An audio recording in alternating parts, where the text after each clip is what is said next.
तैयार रहिए। स्टार्ट।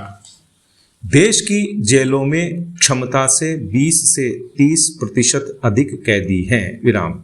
इनमें से भी अधिकांश ऐसे हैं जो छोटे मोटे अपराध के लिए जेल की सजा काट रहे हैं। विराम।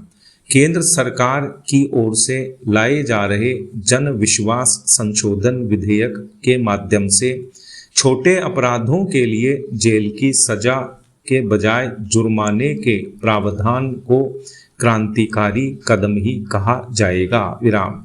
ऐसा इसलिए भी क्योंकि राष्ट्रीय न्यायिक डेटा ग्रिड के अनुसार जुलाई 2023 तक 4.4 करोड़ मामले लंबित थे, जिनमें 3.3 करोड़ आपराधिक मामले थे। विराम।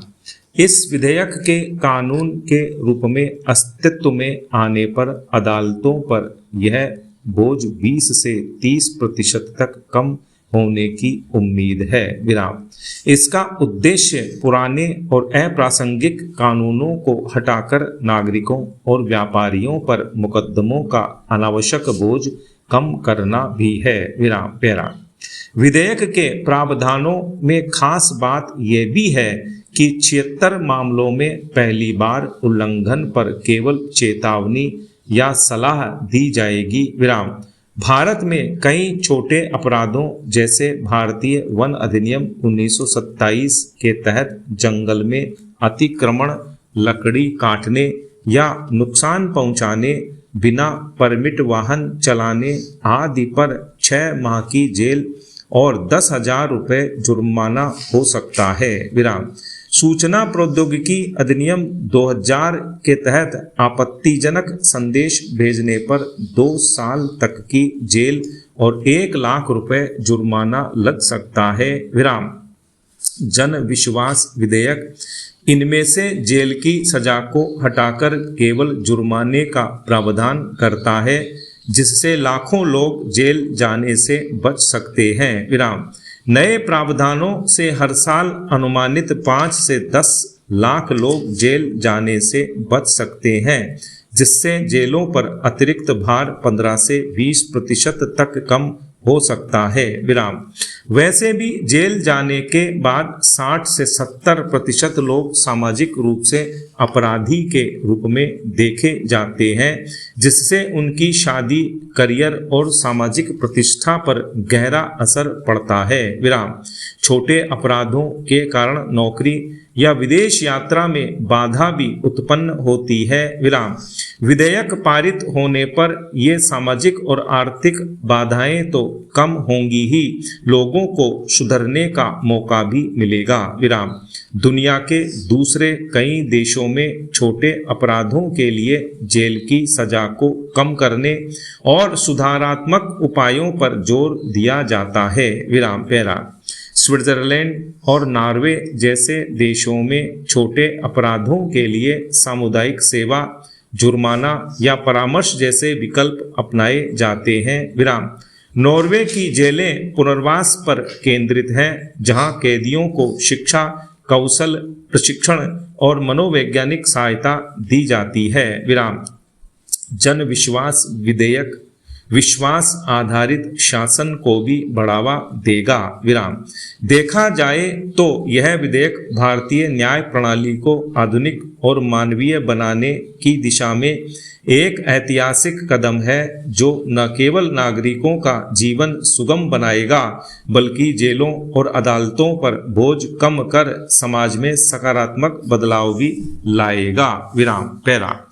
हाल ही निपुण सक्सेना बनाम भारत सरकार मामले में केंद्र सरकार ने सहमति की वैधानिक आयु 18 वर्ष निर्धारित करने का सुप्रीम कोर्ट में बचाव किया है। विराम। केंद्र ने कहा कि यह नाबालिगों को यौन शोषण से बचाने के उद्देश्य से सोचा समझा, सुविचारित और सुसंगत नीतिगत फैसला है। विराम। अतिरिक्त सॉलिसिटर जनरल ऐश्वर्या भाटी के जरिए अपनी लिखित दलील में केंद्र ने कहा कि सहमति की आयु कम करना या किशोर प्रेम की आड़ में अपवाद प्रस्तुत करना न सिर्फ कानूनी रूप से अनुचित होगा बल्कि खतरनाक भी होगा। विराम। यह दुर्व्यवहार करने वालों को एक बचाव तंत्र प्रदान करेगा जो बच्चे की भावनात्मक निर्भरता या चुप्पी का फायदा उठाते हैं। विराम। उल्लेखनीय है कि लड़की की सहमति से यौन संबंध होने के बावजूद पुरुषों को कड़े पोक्सो अधिनियम के तहत दंडित किए जाने के मामलों को लेकर देश की शीर्ष अदालत में बहस चल रही है। विराम। पैरा। वरिष्ठ अधिवक्ता और न्याय मित्र इंदिरा जयसिंह ने किशोर संबंधों को अपराध की श्रेणी से बाहर करने के लिए उम्र सीमा घटाकर 16 वर्ष करने का समर्थन किया। विराम। उनका मानना है कि कानून में क्लोज इन एज एक्सेप्शन यानी उम्र में नज़दीकी का प्रावधान जोड़ा जाए जिससे 16 से 18 साल के किशोरों के बीच सहमति से बने यौन संबंधों को अपराध न माना जाए। विराम। उन्होंने कहा कि किशोरों के बीच सहमति से बने यौन संबंधों को अपराध मानना न केवल अनुचित है बल्कि संविधान के खिलाफ भी है। विराम।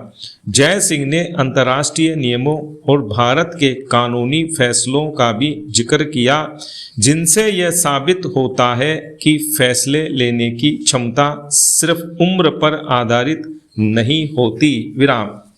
उन्होंने ब्रिटेन के गिलिक मामले और भारत के पुट्टू स्वामी मामले गोपनीयता अधिकार से जुड़ा का हवाला देते हुए कहा कि स्वतंत्र निर्णय लेना निजता के अधिकार का हिस्सा है और यह अधिकार किशोरों को भी होना चाहिए। विराम। पैरा। इंदिरा जयसिंह के तर्क के विरोध में केंद्र ने अपना पक्ष रखते हुए कहा इस मानक से कोई भी विचलन यहाँ तक कि सुधार या किशोर स्वायत्तता के नाम पर भी बाल संरक्षण कानून में दशकों की प्रगति को पीछे धकेलने के समान होगा और पोक्सो यौन अपराधों से बच्चों का संरक्षण अधिनियम 2012 और बीएनएस भारतीय न्याय संहिता जैसे कानूनों के निवारक चरित्र को कमजोर करेगा। विराम।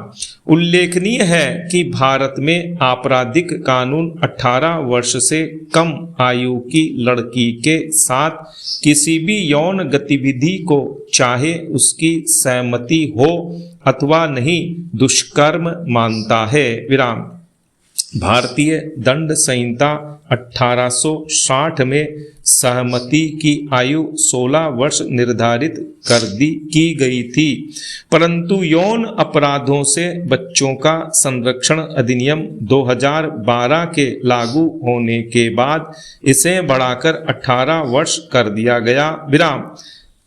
अलख आलोक श्रीवास्तव बनाम भारत संघ 2018 मामले में सर्वोच्च न्यायालय ने बाल पीड़ितों को यौन अपराधों से बचाने और न्यायिक प्रक्रिया के दौरान उनकी भलाई सुनिश्चित करने के सर्वोपरि महत्व को स्वीकार किया था। विराम। इसमें किंचित भी संदेह नहीं कि देश भर की अदालतों में ऐसे कई मामले सामने आए हैं जहां नाबालिग लड़कियों के परिवारों द्वारा अपनी बच्चियों के यौन शोषण की शिकायत दर्ज कराई गई परंतु मामले की जांच पड़ताल के बाद यह सत्य सामने आया कि लड़की ने सहमति से संबंध स्थापित किए थे। विराम। यही कारण है कि भारत के 22वें विधि आयोग ने अपनी 283वीं रिपोर्ट में यौन गतिविधियों के लिए सहमति की आयु के संबंध में अपनी सिफारिशें प्रस्तुत की जिसका उद्देश्य नाबालिग लड़कियों की यौन स्वायत्तता के प्रश्न पर पुनर्विचार करना था। विराम। पैरा। आयोग की रिपोर्ट में सहमति की आयु के प्रश्न पर इतिहास निर्णयों और विभिन्न अनुभवजन्य अध्ययनों पर शोधपरक एवं विस्तृत चर्चा की गई, परंतु स्पष्ट रूप से नाबालिग लड़की की भागीदारी वाले सहमति संबंधों को अपराध मुक्त करने के संबंध में कोई सिफारिश नहीं की गई। विराम।